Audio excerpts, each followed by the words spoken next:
All right. We should be live. Welcome, everybody, to another Game Dev Roundtable discussion here on the Game Wisdom channel. Every month, we like to pull together our panel here to discuss game dev and game design topics. Usually we're aiming this for the third week of each month, but due to scheduling issues and computer-related mishaps, we push things to this week. But we have some very meaty discussions to go on tonight. But first, let us once again reintroduce our roundtable here. So, Tomo, feel free to kick things off. Hi guys, my name is Tomo Moriwaki. I've been a game designer for 22 to 23 years. Sometimes I say 24, mostly because I forget. Maybe my claim to fame was being the creative director on Spider-Man 2, and I'm happy to be here, guys. Up over to you, Jack. Oh, I'm sorry. Hi, I'm Jack Mamias. I've going on 27 years in the game development industry, AAA games. I worked on MechWarrior 2 franchise, Heavy Gear 2. I did a bad Spyro game. I was a lead designer of Far Cry and Crysis, and now I'm working on a hardcore space sim called In the Black. My name is Tim Ruswick, and I run Gamedev Underground, a community of game developers from all across the world, focus heavily on the struggles and the mental side behind game dev and sticking to things for long periods of time, and the whole beautiful part of solo game dev, and not just solo stuff, but a bunch of the everything that's non-technical around game dev is what we focus on. So I'm excited to be here and have this chat. I'm Sharky. I'm CEO of Nexus Games. I've currently working on Project Triad, which is an unnamed game that is soon to get a name. That is a very interesting card game based off of the Final Fantasy VIII minigame Triple Triad. And I guess I forgot I should introduce myself for anyone new watching. I am, of course, Josh Bycer, and I run Game Wisdom, where we discuss the art and design of games and deal with very unruly hair while I'm still stuck with my pandemic hair for at least a few more days, hopefully. But welcome to everybody, especially those of you who are finally able to catch one of our live casts. And this is going to be another, I think, very interesting discussion. So, I guess for the group, what do you want to start with? Narrative and mechanics or virtual development? Or do you have any preference? I vote narrative. That's fine. Okay. Cool. I don't have a preference. All right. Then Tomo seemed so excited to get Yeah. started. He started early. Mhm. So I didn't want to say anything, but that was definitely my preference. All right. So, as we just said, our topic, or our first topic, is going to be discussing the combination of narrative with the mechanics of your game. And this is something that I think it's a very fascinating topic, especially, again, with Tomo and Jack, who have had experience in the AAA market, and with Tim and Shark, who have been approaching these from the independent space. Because I guess here's like my first question I want to ask like the group about. It seems like this kind of discussion used to kind of be like focused, I think, primarily on the AAA space, or even just the AA, just because of, the funding and power behind these studios. Everything from Rockstar, Prey, Horizon Zero Dawn, God of War, etc. Do you think that we are seeing, or have we seen, the independent space approach this merging of what used to be kind of like two different schools of thought? And anyone feel free to start things. there's a lot of independent games that I think have done it really, really well, like well beyond what I thought was possible. And I think that a lot of those games tend to come from like the narrative first and they make their mechanics work within the context of the narrative, and so the thing you do in the game ends up being the thing that the narrative, like there's a lot of AAA games that I've played where it's kind of like, all right, go here and shoot the dudes because stuff, and then okay, go and shoot those dudes, and it kind of feels like, yeah, the shooting's fun, but there's like a disconnect between why I'm doing something and what I'm doing, and AAA is so good at the what I'm doing that it's fun enough, but there's still a piece of my mind that was kind of like, oh, well, that's kind of weird. And it's not until I played some of those independent games where those mechanics and that narrative is so beautifully intertwined where I realized that was missing in some of those other titles. So I think indies are probably ahead of the curve on that one. Yeah, I would generally be like, the kind of harsh statement I would make is that AAA has really hardly done this at all. At least the true marrying of narrative and game mechanic. I think the AAA games that have kind of excelled on the story side of things, in many cases, have kind of almost abandoned some of their game mechanics, or typically are studios that don't focus on their game mechanics. I think, especially some of the older studios that have excellent controls, excellent action, that they tend to kind of lean away from getting really involved on the narrative side of things. It's, if anything, I feel like the in the kind of indie spaces where this was being pioneered and where the innovation happened and started. Okay. Yeah, I'll agree with that too. Indie is definitely where they'll take chances because their risk is less than studios. Studios are going to do the safest, less riskiest thing that's going to make them the most money. And if they think narrative's going to make them money, they're going to hire.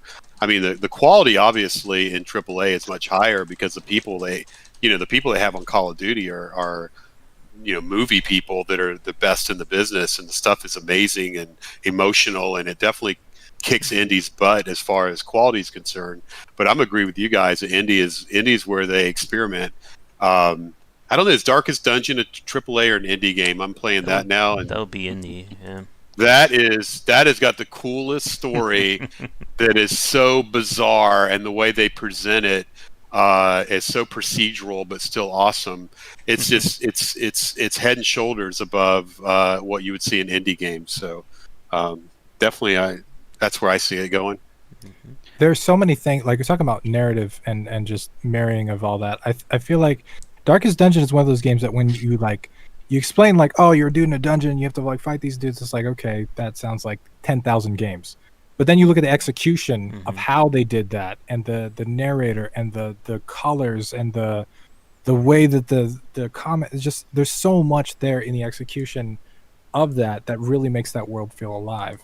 Yeah. Well, not only that, it's the procedural as characters. Obviously, if you guys have played it procedurally, characters can get paranoid, and then their character is going to act like a paranoid guy, and the story is going to completely change to what's happening. And it's, I imagine it's different every time because this guy is now a sadist and this guy's masochist, and they're playing off each other. Actually, I don't know what masochism's about, right, Shark? I don't think you do.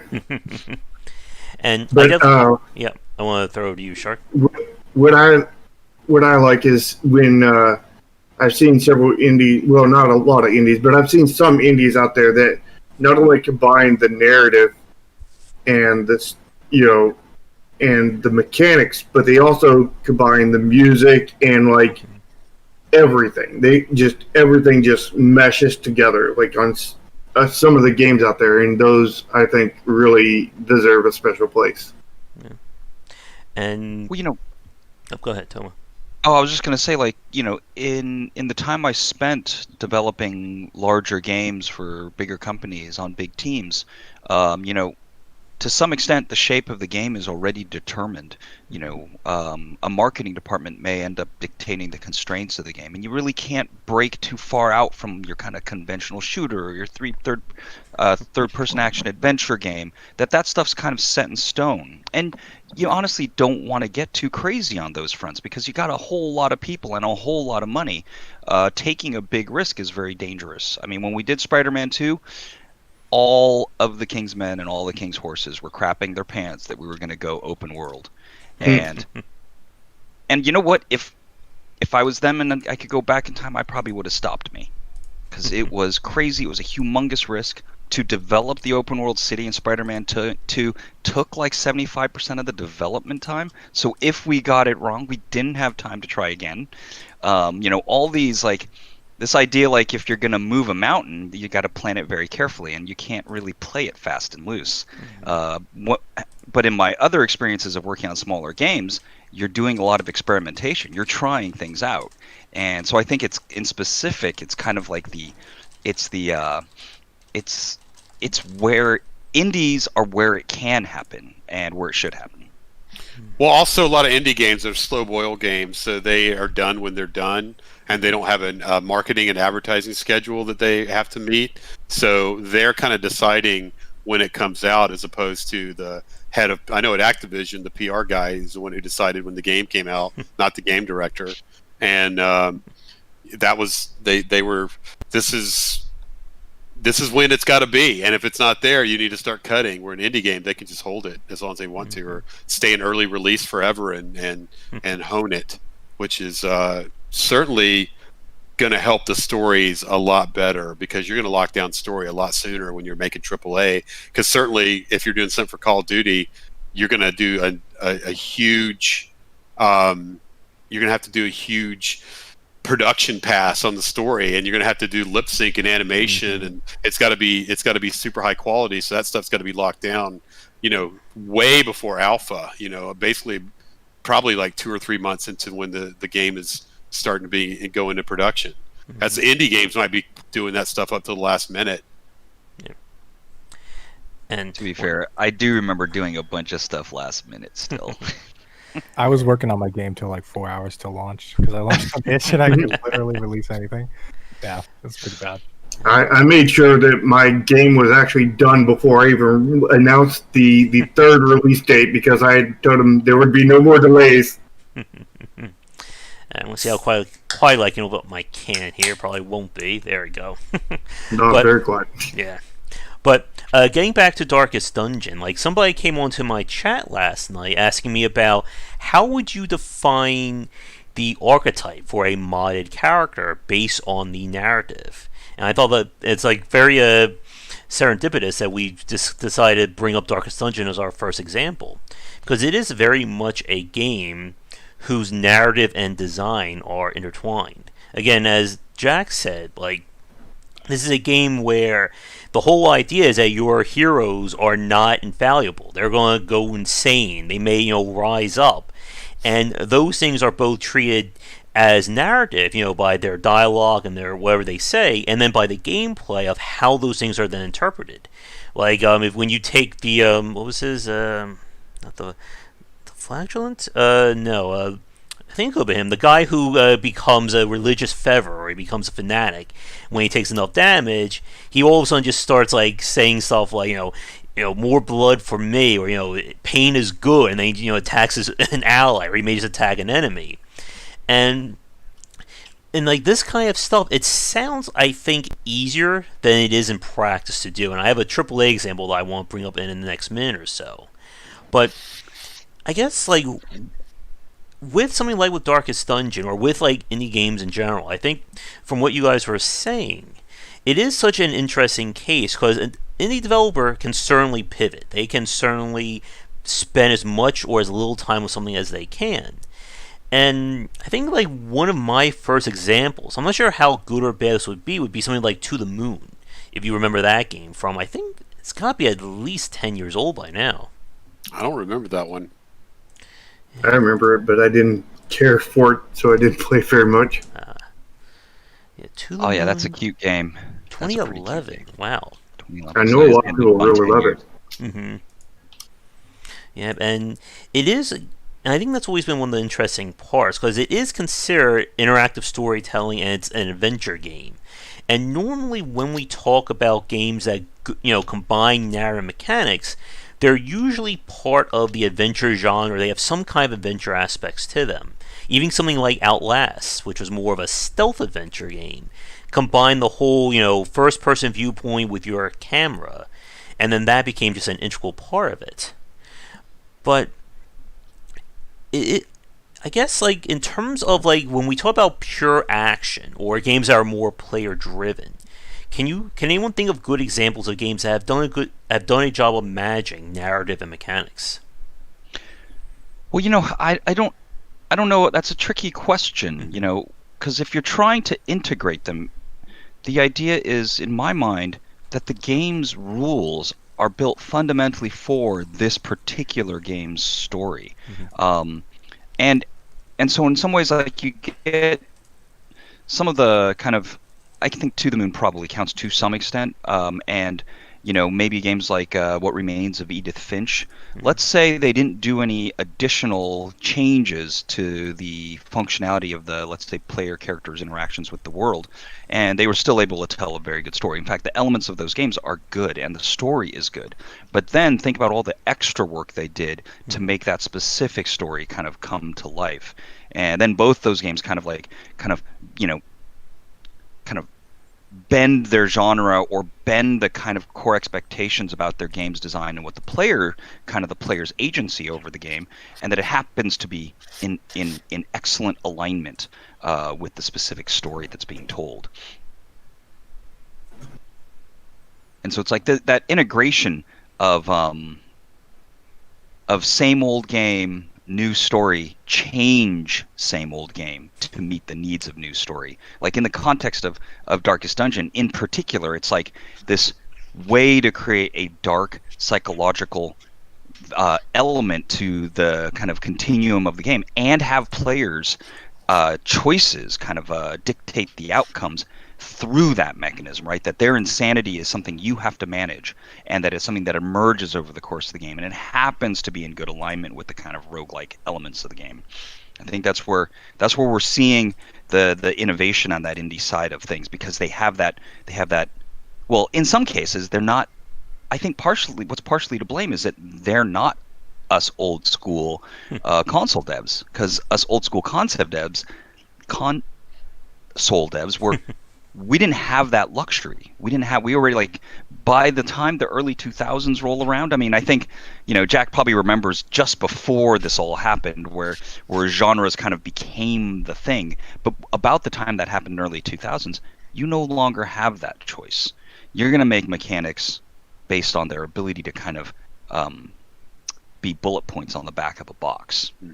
And the story is going to be developed on a separate parallel path in some ways, right? That some cases that a lead designer might not necessarily interact with a writer as much. If you go back to early 2000s, these days, much of the kind of relationship between story and gameplay is getting better and better and better across the board, of course.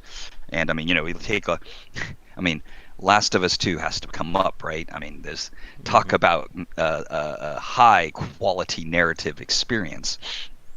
I haven't played it. Don't spoil. And we don't want to talk about the details of it, but the broad strokes are, a dark action movie. Last of Us 1 definitely had a great story, but it certainly was linear, very linear. Well, and it's okay if it's linear. And now, how do you boost a linear story, right? How do you make that better? Like, you could take like a Telltale style game that's mostly going to play out the same way, but there are big shifts, there are big differences when it'll happen, and the choices that the players make to make those differences become bringing mechanic and narrative together. And to your point there, Tomo, about kind of like games, about kind of like gameplay and the story kind of existing as separate entities. Let me make sure I get the name right. All in All Games brought up earlier about one of his favorite examples of combining mechanics to the narrative was Jade Empire. And like BioWare was kind of like one of like the first developers to really go in with that approach, as everybody remembers the whole good and evil mechanic. That idea that the story could be shifted by the player's response, and by the player's response would also shift how the gameplay would play out. If you were wasn't that taken from KOTOR? Yeah, but Knights Old Republic, that was also Bio. Wasn't that? Yeah, that was BioWare, right? That put them on the map, the first one. Definitely. And I think that's kind of where they've gone like that, such a high esteem from fans and critics, by being one of the first developers to kind of do that. Or at least one of the ones to make it such a big success. I do wonder that, in Mass Effect, right? Like, I think it was the second one or something, where you have to, well, there's a bunch of situations where you have to choose between two friends that survive, right? Like, who survives, this guy or this guy? And like the way it's presented is like, pick one. But like, what if you had to like, what if they're both injured and you had to carry their body out somewhere, right? Like, what if that was a mechanic where like it's not telling you to pick one, like you gotta pick one up and like put him over your shoulder and like carry him out, right? Like, I wonder if that would be worth the extra emotional impact for like the narrative for something like that, just integrating that into what you're doing instead of just like, hey, pick one, like kind of. So what you're describing then is that the game doesn't explicitly say you must choose Jack or Jill. It's really saying like maybe pick somebody up, or maybe they'll just say you gotta get one of us out of here. Help us up. You go help somebody up, and then let's say as soon as you get them to the exit, something happens and the other character dies. And you got to deal with that decision. Like, I feel like maybe AAA isn't the best place because I know there's some people who will be very upset about that kind of thing. But if you're talking about the emotion and like what you want to deliver, like the feeling of loss, right? Or the feeling of like right or wrong decision, or the ambiguity of just the human nature of, should I have done that or not? And like, I think something like that can really help drive home the feeling. And games that I've played that have done things like that, where what I'm doing, the controls, the physical things that I'm doing in the game are mirrored by the things that are happening in the game, feel so much more, I don't even know what the word is, connected, coherent. I don't know. And on building on 10's point, I think that maybe an old mechanic might actually help in there too, but I don't actually know. But maybe a timer, to where if you have a timer to go get them and get them out, and if you don't get one of them out, you can lose both of them. Yeah, I think it kind of reminds me to a little bit of, I haven't played fully of The Witcher 2 or The Witcher 3 yet, but like some of the choices of The Witcher 1, where there's always that option of you don't have to do anything. You can just say, you know what, I don't care about side A or side B, just screw it and let things play out as they would. And to Deagle's comment in chat about Spec Ops: The Line, Spec Ops is another really good example of narrative and I think mechanics combining into one thing. That was such a shocking game. I still can't believe they put some of that stuff into that game that actually made it into a release. I mean, they put in a mortar mechanic. I think they probably put it in just so that I could do that one scene and never forget. I mean, we're probably past statute of limitations on Spec Ops: The Line. I think I'm talking about a scene where you're using these a mortar that has white phosphorus rounds, and you're kind of, the way they paint that beginning scene is that you're desperate to break up an attack where the enemy is gathering in like a small area, and so you start attacking with those white phosphorus mortar rounds, and of course white phosphorus is very, very, very hot burning weapon, and it turns out that it's a bunch of civilians, and I think that's messed up. Anyone who's played Spec Ops: The Line, I think, has to be a little bit messed up over that moment. But I think it's a great example, though, right? It's like all the things that we were just talking about, like coming up with timers and trying to figure out a way to make the player involve themselves to make a certain result in the story happen. I don't think it's wrong to say that is the essence of game design, and that really maybe the topic that we're discussing is, where do we see games push what amounts to the essence of game design, which is to kind of connect the story we're trying to tell with how the player can change the outcome of things. And I'm glad that you said about changing the outcome of things. So I think there's actually 2 points I want to bring up. So the first one, let me go back to to Tim's example about bringing two characters, deciding which character to bring out without really telling the player. Like, one of the things I think we've seen consumers kind of rebuke or go against is when they're not told of a choice, like when the game just kind of hides that information. And there's always, I think, that very careful line you have to walk as a developer in terms of, how open or how apparent do you make these mechanics? Like, again, like we all know the Telltale example. Every time you make a choice, it says, they will remember it, when that's a complete lie.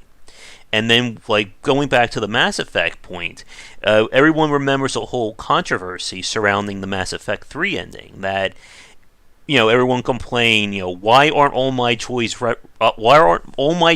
in 3 separate video games represented at the end of the trilogy? And there's, again, there's always, I think, that unwritten contract between developer and consumer that you have to be really mindful of when you're, I guess, do we want to say you're kind of tricking the player, or you're just trying to kind of, subtly lead them around? I think your choices need to matter in a game. If there's a choice, it needs to matter, and I think it's pretty cut and clear on that. In my opinion, meaningful play, right? And not the At least give the illusion that it matters. I mean, I've made. You guys may lose me. I'm getting a big thunderstorm here, so just want to let you know if I disappear, I mean, the lightning hit somewhere near. Sorry, go ahead. Oh, sorry. That's what you were saying. Cool. I was just going to say that there have been many choices I've made available that aren't necessarily meaningful, but the experience will be dictated by the choices that are meaningful. Yeah, I think that the experience matters so much that meaningless choices can become meaningful in your head if the game is like doing its stuff right. Like Darkest Dungeon is a perfect example. Like on paper, when you describe this super difficult, ridiculously like RNG, and like your guys permanently die and then they get crazy and they attack each other, like that sounds like a horrible game design. But in the context of a dungeon and like people going insane from these dark monsters and the way that the game portrays that, it creates all these little threads in your head, like, oh, well, he's upset because he has this, so he's attacking this guy. They give meaning to those characters. They give like all these things to it, and those what in other games could actually be bad mechanics could actually like make players go away. In this game, it's got a sort of like motivational factor to it because it's so intertwined well with all of the other systems. Even like the saving mechanic, right? Like it saves automatically, like almost every couple seconds. So you can't if your characters die, they're dead. It's not like XCOM where I can roll it back and just rerun it like 1,000 times until I'm good. So but it fits within that world, and I think because of that, it feels so much more coherent, and you can get away with a lot of stuff. I think in general those mechanics are bad, but because Darkest Dungeon just built completely around them and encompassed them, they just really made them work, kind of thing. Are they bad? I think they're good, actually. I like those mechanics. Certainly when I'm a DM playing, I prefer the characters. I have more fun when the characters go against each other and they're trying to, you got a hidden assassin in the party and no one can trust each other. Those games are way more interesting to me than if it's just everybody's a lawful good paladin going through a dungeon. It's just boring, Well, I mean, like when the game is built around it. I mean, as a DM, you can change and flex and build around that kind of thing. Well, yeah, and I think a way to put it, and maybe this is actually something that we can kind of latch onto, this idea that I think if you go back to a certain point in the history of video games, you'll find that certain features and certain decisions about what is fun and what is not fun were more established in a way, and people have had we agreed that players want to be wowed in the first few moments of the game or something. That definitely felt like an early 2000s all conversations in all kind of console games. But as we go forward in the timeline, we're realizing that actually first and foremost we need to ask, what is this experience about? What are people going through, and is it improved by the horror that you might lose your characters and not be able to go back? Because if we're talking about your Final Fantasy characters, for example, that's a no-go. Yeah. But if we're talking about your Darkest Dungeon characters, suddenly it makes the game amazing, and it makes it Darkest Dungeon. but that's because it was built around those mechanics specifically. And Well, harshness in Harvest Moon, that'd be terrible. I think. I mean, I played Red Dead Redemption, and as much of a masterpiece as that game should have been, Red Dead Redemption 2, as much as a masterpiece as it should have been, and as much great story as it has, there's you've got the good guy, bad guy sort of thing going, and I don't think it had any effect on the game whatsoever. And no one turned on me, even though you were a bunch of bandits. You could trust all the guys that were sort of in your club, and they were all sort of your buddies and stuff like that. I would have loved the fact that if I'm a bandit and I'm an evil guy, at any time a guy could go berserk or try to rob me or try to kill me in my sleep or something. That would have made the game way more interesting aesthetically to me if that stuff would have been happening, and it would have made the game a lot more immersive as well. Then I kind of get bored when I'm just going through a regular narrative story that even if it's written by the most genius writer of all, and they've got all these emotions and everything going on, it's somebody else that's living. I'm living somebody else's life. I'm not living my decision. So there is a I'm playing as I'm looking at them not only as a third person in the camera mode, but in my head I'm third person as opposed to being that person. Yeah. And in real stories, people are trying to get away from the hero's journey because that's still the basis for everybody's story. They're trying to still do the hero's journey and the different versions of it. I believe that's old now, and I think the people who are brave and don't do that are the ones who are going to succeed in the future, because people need something new. Man, speaking of new, freaking Disco Elysium. Talk about we're just gonna make a CRPG. It'll use mostly all the same rules. But at the same time too, there's this idea what are good adaptations of the same old yesterday stuff that you can use in different ways, right? It's I think some of the ideas of a first-person shooter, and let's just the first time Borderlands came out, that we're gonna recreate Diablo 2 loot, but I'm gonna run around and shoot things, right? That was a great new addition to the timeline of video game development. And I'm glad Jack brought up Red Dead Redemption 2, or kind of like the AAA machine when it comes to this, because this takes me to the other point that I wanted to bring up from a few minutes ago. And it's that issue that, as we said, sometimes the story is so locked, or it's its own separate entity, that the mechanics, I think, sometimes tend to just they don't really impact things. As Jack was saying, he feels like he's just watching, he's just a passive observer rather than the character in game. And an example that I always go back to in terms of one of those issues was the game, what was it? Infamous. If you remember Infamous 1 by Sucker Punch. And the, I guess no pun intended, infamous scene where the game forces you to decide, do you save the woman you love or scientists working on a cure? And it doesn't matter your choice, because if you choose to save, they basically want the girlfriend to die. So if you save the scientist, she dies, that's that story. If you save supposedly her, the game just says, nope, that was just a decoy. She's already dead. And yeah, that's a Batman. Mm-hmm. And it's interesting, right? Because I think if you go back, the further back you go, the more you'll get some kind of complaints about story. Back in late 90s, I mean, it came out of my own mouth, and I'm still embarrassed about it to this day. I would say things like gameplay and story they don't have any business being connected to each other. But that was the prevailing thought of the time. We were fixated on how things felt from second to second. And honestly, I felt like we were leaning away from Hollywood right about a time that the people that were running the companies were trying to lean in towards Hollywood. But I think that also makes sense too. We're on the ground, we're working on tactics, we're trying to figure out how to make an AAB combo feel the best that it can be. And then the other people above us were we just want the user base that likes blockbuster summer movies. And over time, we've slowly gotten there.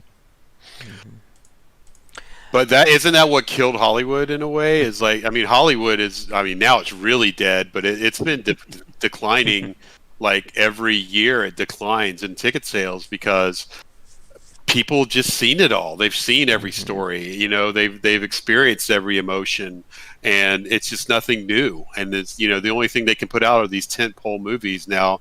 The only thing that's saving Hollywood is Avengers Endgame and bad Star Wars because they're making a lot of money, you know. And Avengers Endgame had an amazing story, and Star Wars had a crappy story, and you know, I mean, one is renowned and one is not. So I guess it still matters, but I don't think we want to go down that. We've got to find our own way in the game industry to find ways to make narrative just another mechanic and not something that the whole game is based on. It's got to be one of the pillars of the core instead of, I think it's got to be one of the pillars of the core. And just as it's as important as the physics and as important as the mechanic and as the art, but it can't be the reason that the game exists, because I don't think that's enough anymore. And I think they've got to have the narrative has got to serve the aesthetic of the game, or they're blowing it. Yeah, I think what you're saying there is like it needs to be a part of the core and not a skin that you just slap on it. It can't be. And I think that we're seeing that's already clear, right? Because the games that do a better job of that, they're getting market success and users are connecting with those works. I don't think narrative sells games anymore, though. I don't think that's a selling point. You don't see that necessarily on the back of the box that, oh, a fully interactive story is here, right? Where you can play. They don't say that. That's not a feature. I mean, people expect it to be there, but it's not the defining feature of a game now. It certainly isn't on, you know, the big games, because it's like it's just people want more. They want the next big thing, right? When Shark and I do our Sunday show, we see a visual novel games that one of their bullet points is how many words are in the game. Yeah, I'm not going to play that one. So that's basically all of them. And I think the rise of systemic storytelling as well. Like if you put a player in a sandbox, they can inherently create a story, right? Like I went down the dungeon and I hit this dude and then he blew this other guy up and then caused the chain reaction. I think like games like Far Cry or a lot of the new roguelikes and stuff that are very systemic, they're very like sandboxy systems.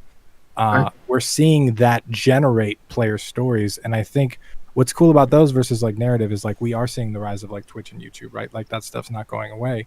And it's a lot easier if you've got a very linear story. Like the whole thing with Last of Us, right? That got like leaked early, and a lot of people were super horrified that might literally destroy the game. Whereas like systemic games can't actually can't do that because there's a new story every time they play. And it's why a lot of content creators will create 40, 50, 60 videos in a series of the same game, because the actual story is kind of different. Like you've got the same, maybe I'm not using the right narrative terms, but you've got the same like setup and the same like idea, plot. Well, maybe not even plot some ways, but like the same like motivation. Yeah. I don't know. But like, and then you end up with these different stories. Like Spelunky is a great example. I see so many people like online share or Dwarf Fortress even, like they share their stories, right? Like this is what happened. I've never played Dwarf Fortress, but I've read a ton of stories about that sound amazing in Dwarf Fortress, and then I download it, I look at it. The AR after action reports for like XCOM have been like, I used to read like 30, 50 pages of stories people have written about how an XCOM match could play out.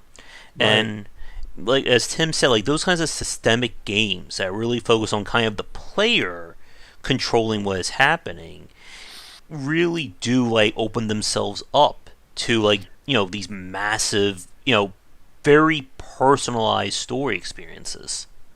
I think that's the way it should go, but you got to argue that games like that, the story is the weakest part. Yeah. I mean, when we were making Far Cry, we had a story written and we had it voiced, and we literally put it in after the whole game was made, and we would say, okay, how far does it take this guy to run from point A to point B?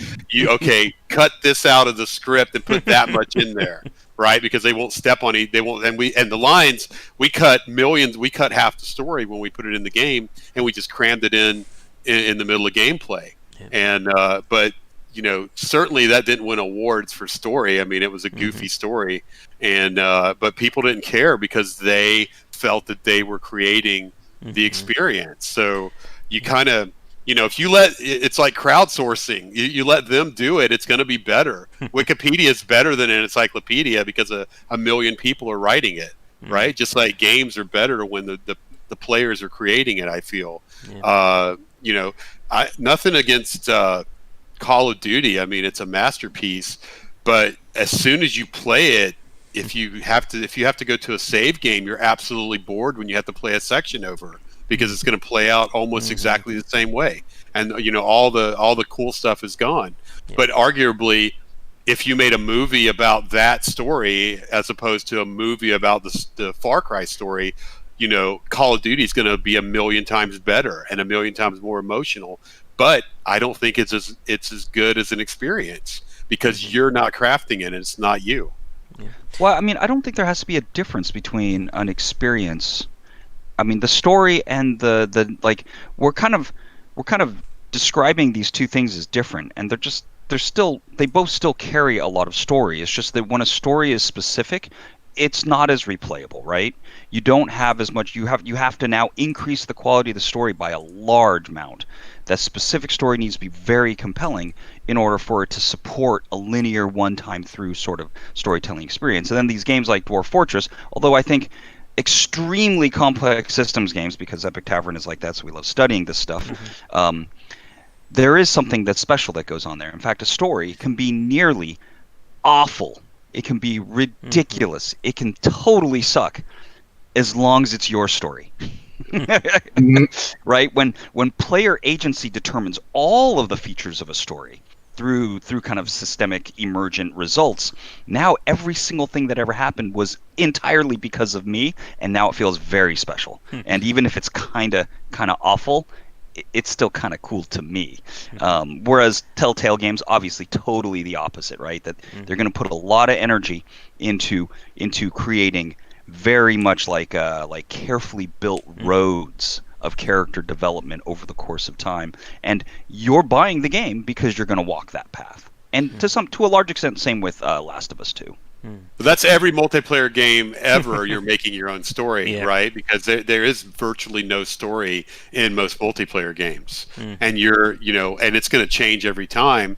And there are heroes and villains per se, and there are encounters that you're doing and narrative moments, but certainly they don't exist in a story fashion. It's just the people are creating it as they go. And if you played a multiplayer game and somebody transcribed what happened, that would be a cool adventure movie, right? Once it's already done. Sure. But it wouldn't have the VO to back it up because there's nobody talking, right? I mean, other than leet speak over Discord, which is not, that kills immersion to me. And I personally like a kind of combo in between, like the big elaborate stories, but with parts of it that change based off the play, like just like maybe not even like super major stuff, like I made this choice, so because I made this choice, this quest and everything, this location is off to me because it got blown up, and but now this quest over here is open to me because that one got blown up, kind of thing. And then there's more in-depth story based off of which path you go, and then when you get out of that section, the paths converge, and then you're back on that linear path, kind of thing. Linear with splits in the middle, kind of thing. Well, don't you feel like if you're playing a first-person shooter, like certainly you could take an Overwatch match and you could create a very interesting story about their interactions through the mechanics themselves, right? And at the very least, the game, if they put a bunch of energy into it, they could have the game sort of message to you some of those interesting interactions and kind of punctuate the moment. And to some extent, then our kind of like our shared experience and our working together and some of the unique aspects of the way that one match goes could be, some features could be wrapped into that narrative effort. But now it becomes much easier to create a story, though. If we were playing, like if I was playing Civ 5 with you over the course of like 6 months, Now that's a total story, right? That's like literally my faction grew and its techs were improved and upgraded, and then I met this other nation that the AI was using, and maybe we were playing cooperatively somehow, or we just made a deal to play cooperatively, and we're like talking about how things are going where we are in the map. Like, there's a ton of room for that to be happening at that point. Now, Civ 5 would never have to make any of those features because it's already too good and too popular a game. So it doesn't have to get better at that. That'll never happen because it doesn't have to. But as a developer, you could say that I've just imagined it so much that I just want to make that thing. And then you might find that some people love it. So what about games like League of Legends has a huge narrative behind it, which is, could fill easily multiple novels, and the only real call out in the game is if you take a certain character and another character is in there, they will talk to each other, right? So the story does come through in that, but it's almost hidden in a way. But I get such a thrill when I hear the in-game characters saying stuff to each other. Right, because oh, did you hear what he said? Oh my God, he's taunting that guy, and not the player taunt that gives you just a generic taunt, but literally, if Lucian, it goes in there and he meets Senna, they're going to say stuff to each other that you only hear if they take those characters, and only if she kills him will she say that line, right? And it's got a huge, amazing story behind it that you've got to go read on a webpage. But it's all in there, and if you go read it, you're going to learn a lot about this. It's going to open it up for you, and it's going to be way more interesting. I think that's pretty cool. Yeah, I mean, like, they're similar with Magic the Gathering, because Magic the Gathering has books on top of books.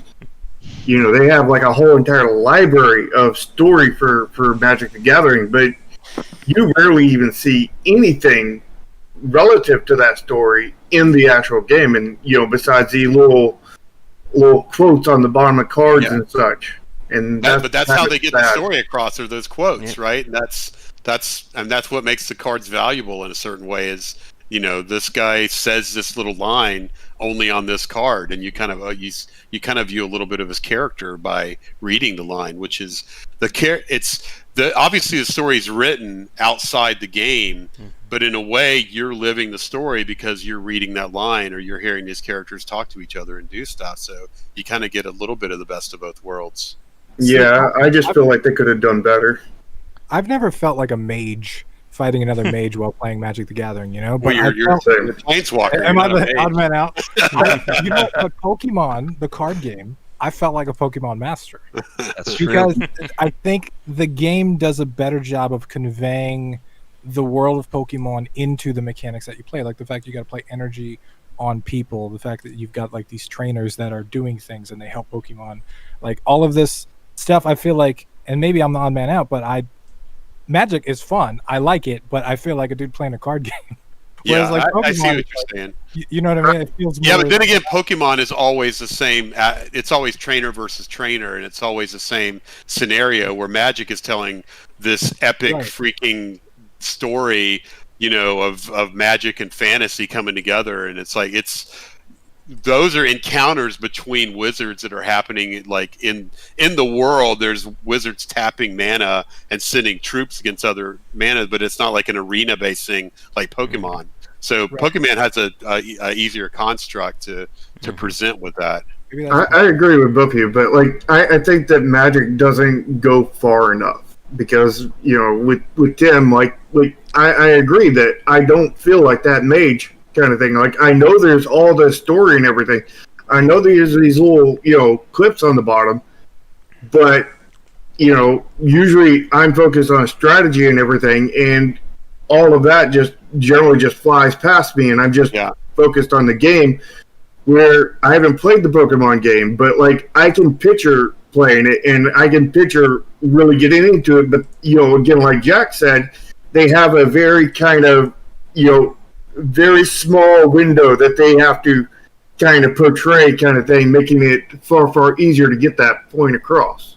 Well, I used to play when I worked at Activision, and I played with a lot of other lead designers. We played Magic, and you better believe the story was there, and people acted like planeswalkers, and they were totally into it. So it was there. It's there if if the people are into it, it's totally there. Well, I think that Pokemon occupies a kind of a special place on the planet Earth, right?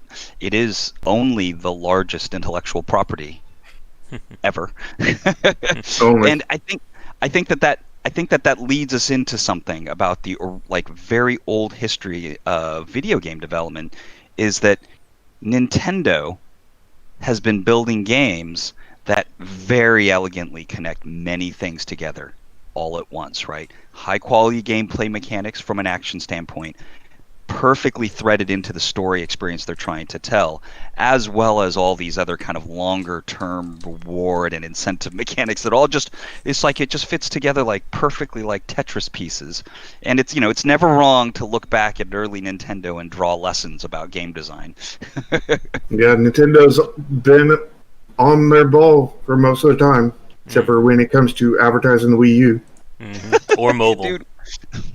Yeah, or mobile. You just brought back a memory though, because I remember playing like those old school like Game Boy Advance or like really old RPGs, and like my brother was super into them, but I never was. And I remember like he would like go into a bar and like find a dude, and then the dude would follow him into battle, and it never really clicked for me. But doing the same thing in Pokemon, like capturing a thing in the wild and then making it fight other stuff, even though it sounds horrible when you say it, that kind of felt like better to me, because I'm like, all right, well, if this thing is like in my Pokeball and I could force it to fight, I guess that makes more logical sense.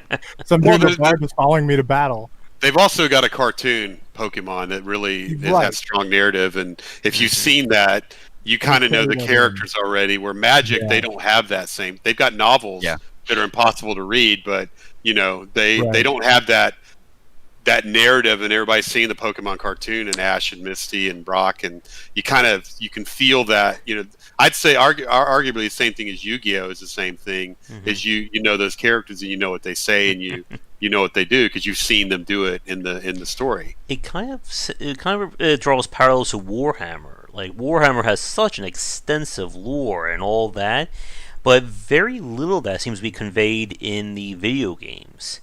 I don't know. It depends on the video game you play. I mean, if you ever played Space Hulk, the original Space Hulk, man, that was you totally. If you knew nothing about Warhammer, you were playing that and you go, "These guys are insane. What are they? What? Wow!" I love the They're manual like from priest that. warriors or something, right?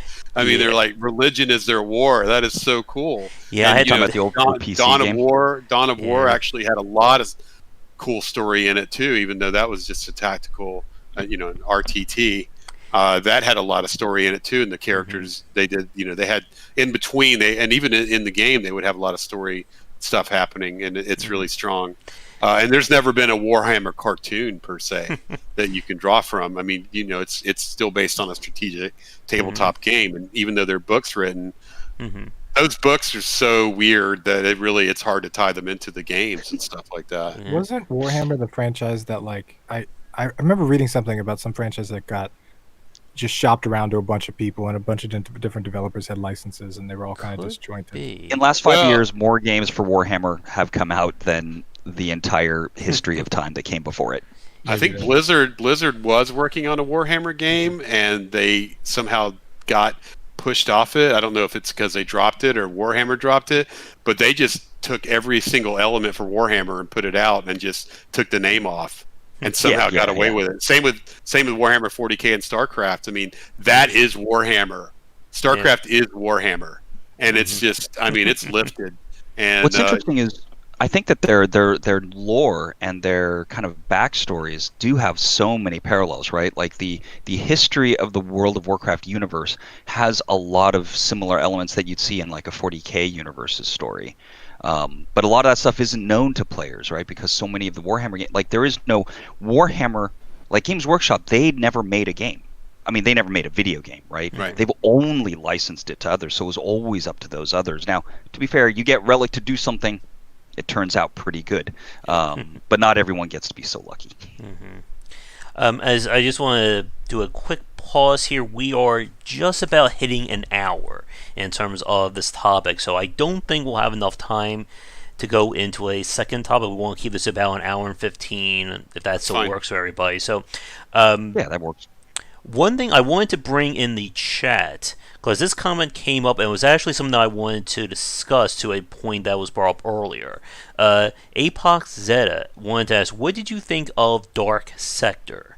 And Dark Sector was a game that came out, I think that was last decade or a little bit after that, where it kind of goes back to this point we've been discussing about having the narrative be more involved rather than just being a wrapper or just something for like the first 10 seconds of play and then we ignore it.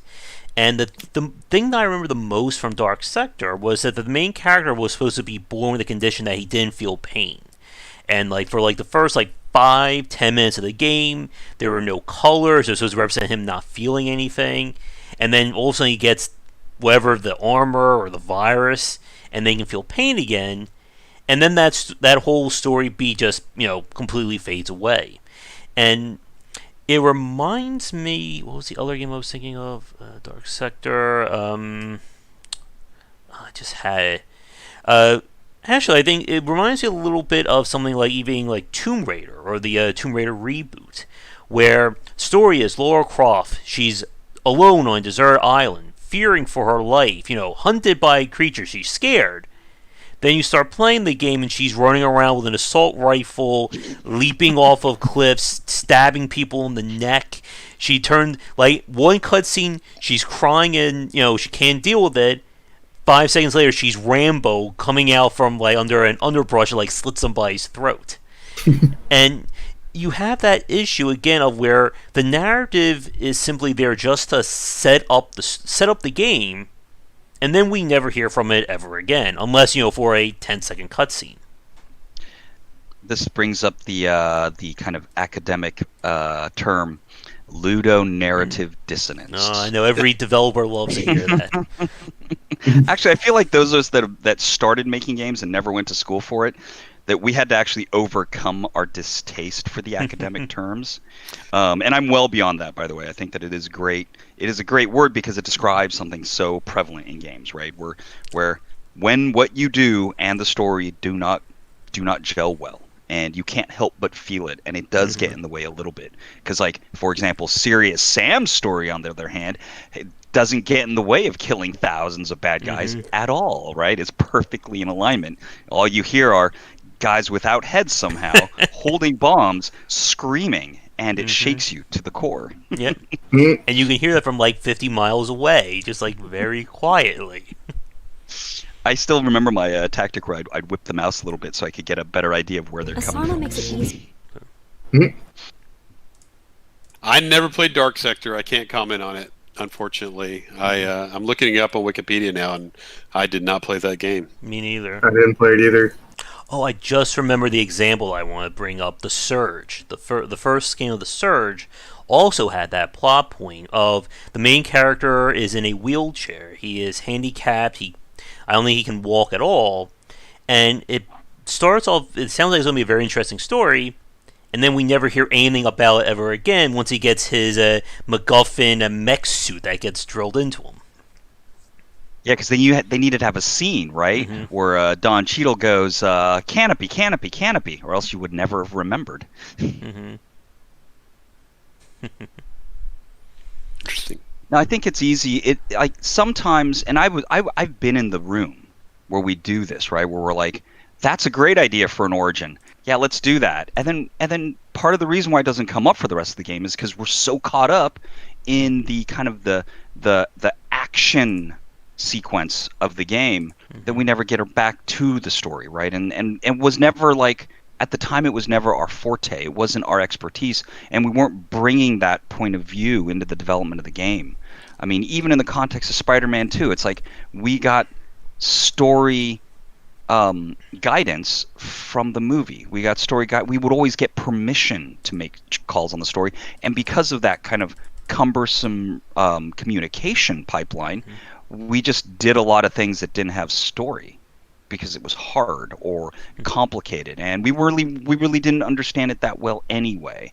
And I think that you see a lot of that in games, especially early 2000s, right? That's right when we've got big enough and popular enough, and our teams got big enough, and our budgets got big enough that we could do big things, but we never really had to or that enough time had passed from the very or beginning of games, because there's a decent amount of story back then, that we had kind of forgotten somehow.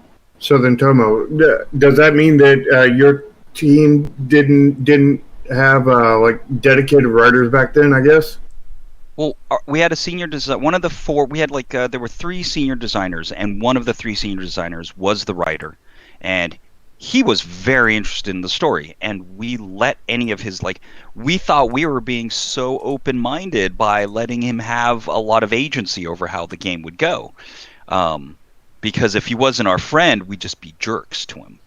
Because writers in video games, I mean, I know I'm showing off too much of my early prejudices, but it really was there.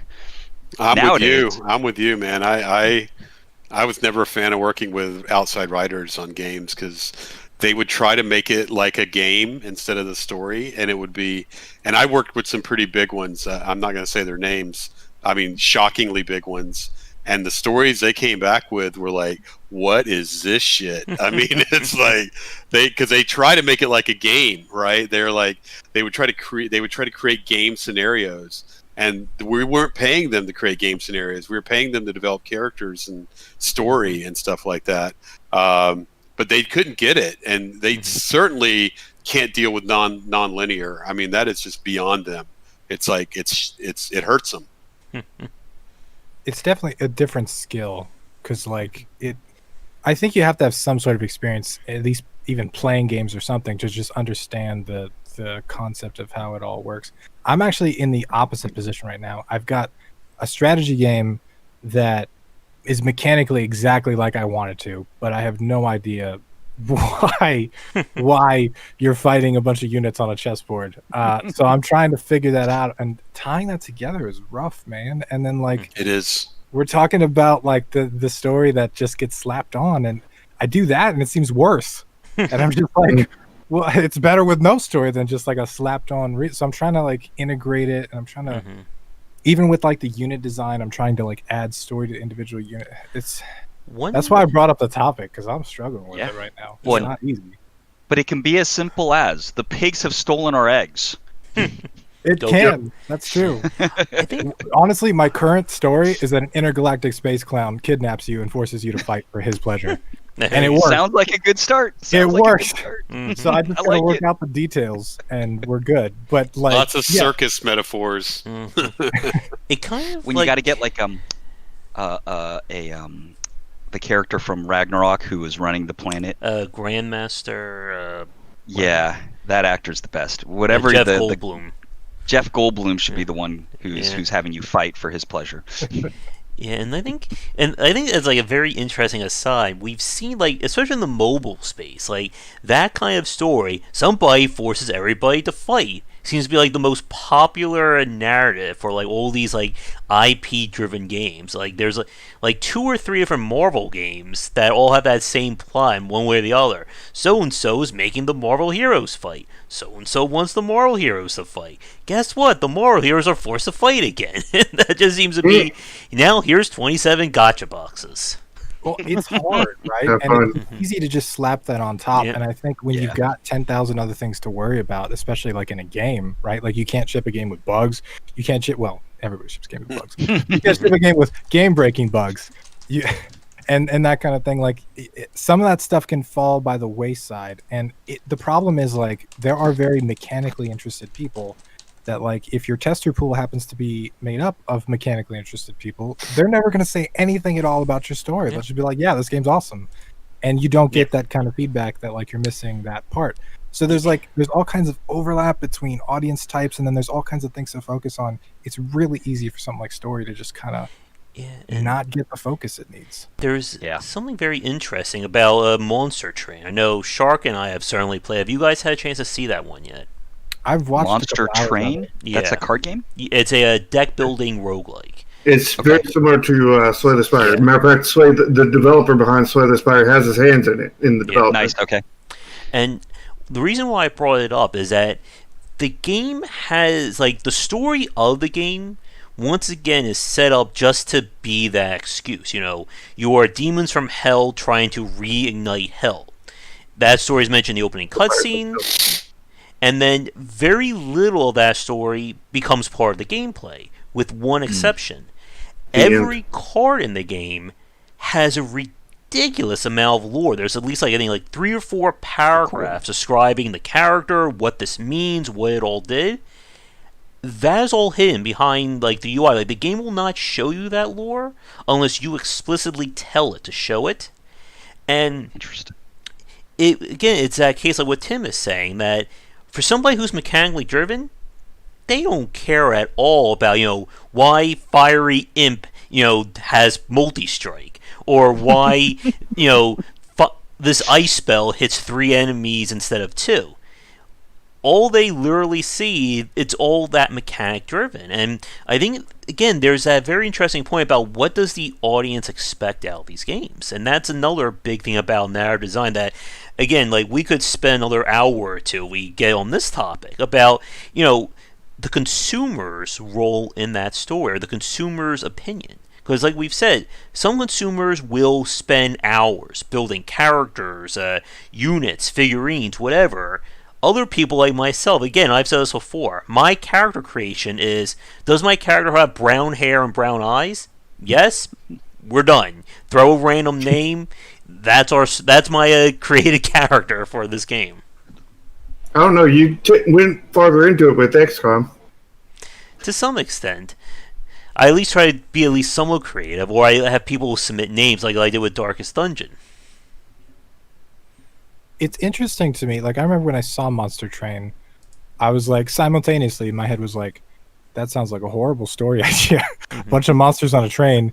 But then I was like, you know what? That is probably the most memorable game name that I've read ever. So it could be like a really good thing for marketing, but like at the same time, not really make sense narratively. And there's those trade-offs to think about too.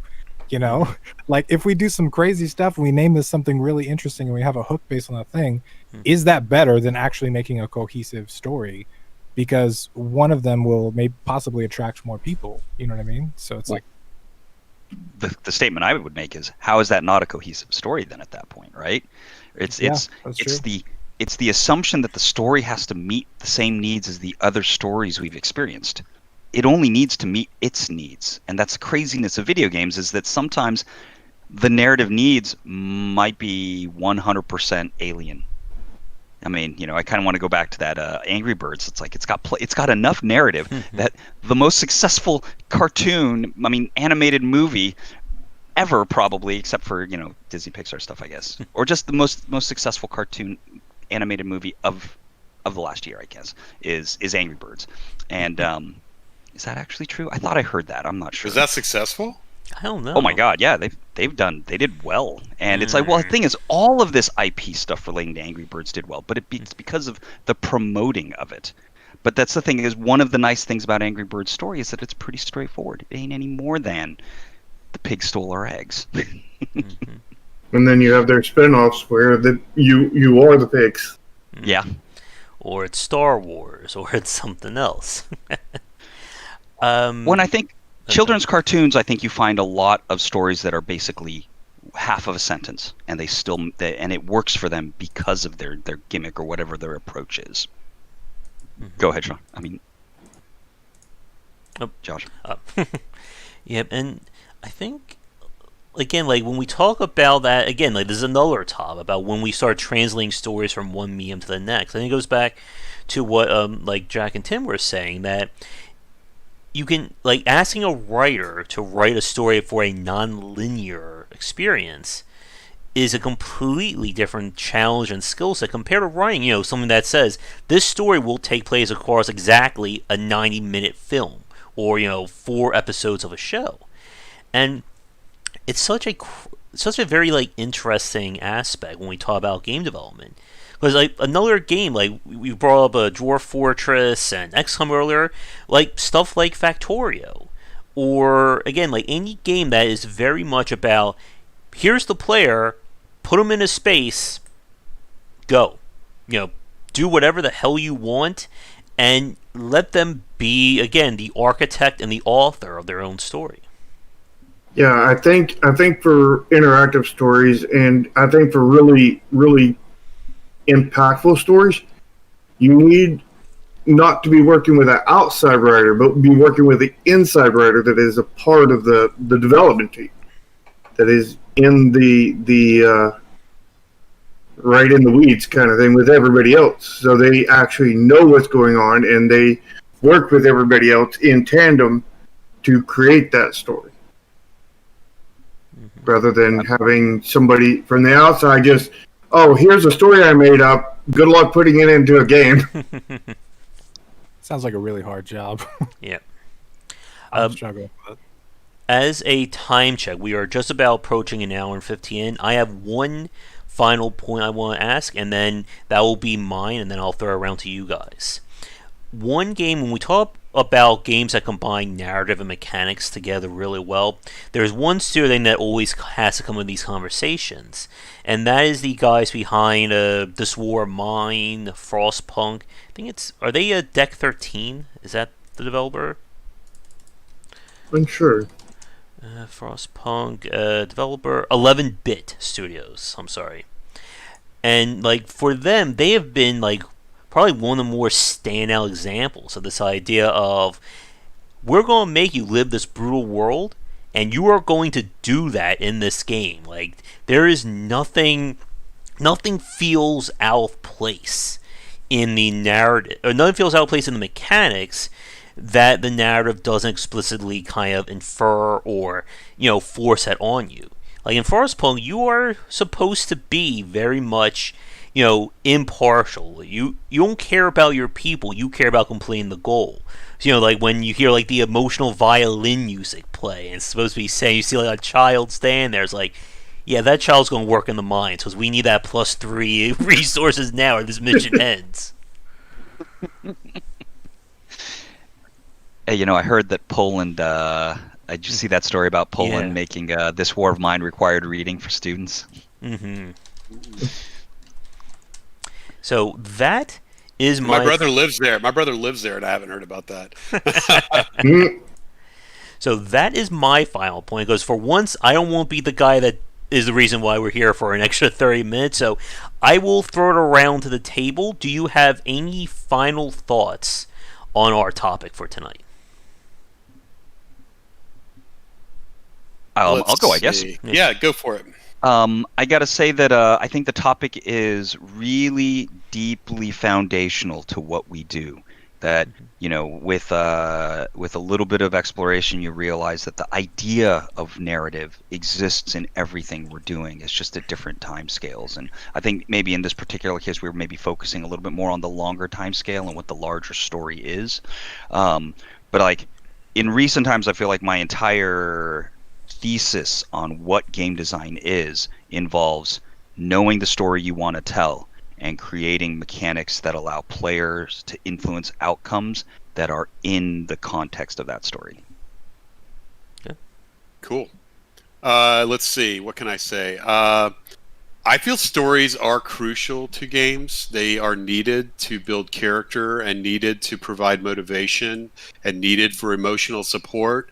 But I do feel that they are no more important than the other parts of the game, like the mechanics or the physics or the art. I don't think they should take precedence of the other parts of the game. I think when they do, we lessen our art form, and we make it not as good as a game as it could be, especially when stories don't have meaningful play associated with them, and they're just put in there flippantly for color. I think that's a disservice to the people playing the games. I would say I sort of disagree with Jack a little bit. I think some of the best games that I've played seem like they're narrative first. They seem like all the mechanics support those. But I think I definitely get what you're saying, whereas like mechanics are the thing that you do. Like you watch a movie, you listen to music, you play a game. So in no way should those suffer for anything really, not just the narrative.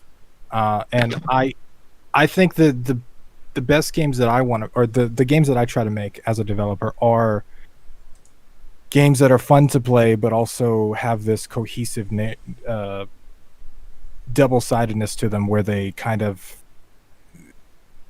have a narrative that explains what you're doing, and they have mechanics that feel like they fit within the narrative. And I don't know if it's possible to make a perfect marrying of the two, but I think that's something that I've been really, really obsessed about. So that's something I'm going to keep trying to do. Good debate. I think it really depends, kind of thing. Like if you're doing an RPG kind of thing, like story needs to be absolutely a key focus of that. If you're doing a hack and slash, story can be pretty well on the bottom kind of thing. But I wouldn't ever exclude story. I think any game can be made better with a good story, but it has to be a good story. And I think that to make a story truly good, it needs to at least tie in somewhat with the gameplay mechanics and whatnot, so you don't get that dissonance kind of effect. So, like, I feel like, I have this saying that, like, I think story belongs in every game. That's the reason why I'm putting story right now in a multiplayer only card game. And you're like, where do you put it in the multiplayer card game without, dragging down the multiplayer part? Because who wants to be, sitting there waiting on a 20, let's just say a 5-minute cutscene before they go into their match. Like, who wants that? Nobody. But who would, like, instead of seeing a 45-second timer on their matchmaking, would like to see a cutscene there for, like, the first 30 seconds and then have 15 seconds left of matchmaking before they go into a match and play it. I mean, like, I don't think anybody would disagree that would be far better than just watching a timer go down for 30 seconds, 45. Yeah. Yeah, and I think for myself, again, everyone knows I'm the mechanic guy. Like, for me, it's always going to be gameplay first, story second. But it does seem like for the games that do tend to rise up, the ones that do become, the big names or the most successful ones, they do find a way of bringing the two together. And I think to Tomo's point, that it really is about, this marriage of narrative mechanics versus, again, separating them into two very separate aspects. As Jack said, that if the narrative becomes the singular focus, like, it does, I don't think those games work as well. Again, like, my issues with stuff like Tomb Raider and games that try to put the story front, but then the story is just completely ignored or has nothing to do with the mechanics. Well, I wouldn't really consider that story first. I mean, like, the story first, I would think, would be Disco Elysium, which worked out quite well, in my opinion. Yeah. But it still had some very interesting mechanics with the whole choose-your-own-adventure aspect of it. And I think, So, again... you can't just ignore the other parts of the game. I mean, like, the story may be the focus, but it can't be the entire thing unless you're writing a visual novel. Yeah. And again, like, Disco Elysium, I think, being like the perfect example to put a cap on this discussion, is a game that the narrative and mechanics are 100% in sync with each other. And again, like, it's one of those cases where, like, the industry goes from a period before Disco Elysium came out and then after Disco Elysium came out. Like, everybody hasn't, stopped talking, or everybody didn't stop talking about that game following its success.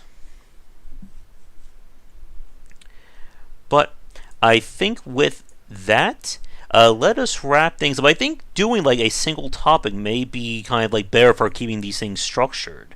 If you guys want to do that, like, keep it to like an hour 15, and just go all in on one topic. Yeah, it's fine. And it makes some sense. Yep. And they gave it this focus. It was interesting. All right. I had fun. So, with that, my final, round the room for social media-wise. So, starting with Tomo and working our way, if you guys have anything social media-wise to promote, have at it. So you can find me on Twitter at Tomo Moriwaki, TOMOMORIWAKI. Although you can find the game that my studio is working on at Epic Tavern on Twitter, and we stream development of the game on Twitch 3 times a week. at Epic Tavern as well. All right. Jack?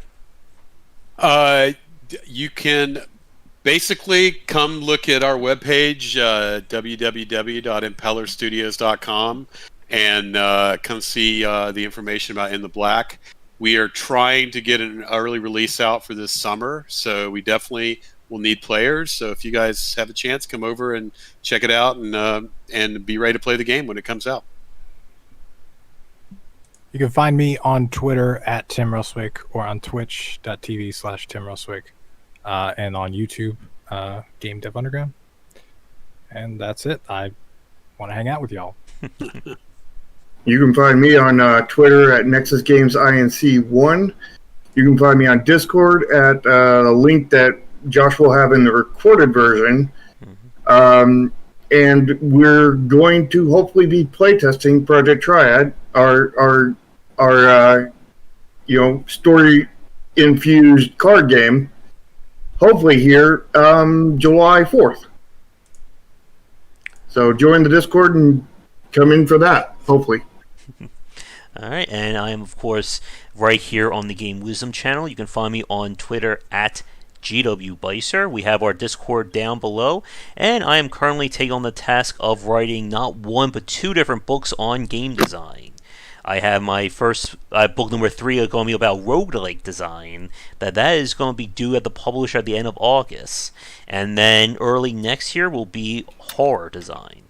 And if you check out my Patreon, donations of $15 or more will earn you acknowledgement in either or both of those books, depending upon what you would like. But, gentlemen, it has been a pleasure hanging out with you. Like I said at the start, we're going to shoot to do these at least once a month, probably around the 3rd week, possibly on Tuesdays. So, we will see all of you again next time. I will be back later on for our regular game stream. So, everybody, have a great rest of your night, stay safe, and come back for daily discussions on game design here and on Game Wisdom, where examine the art and science of games. Till then, Bye. take care. See ya.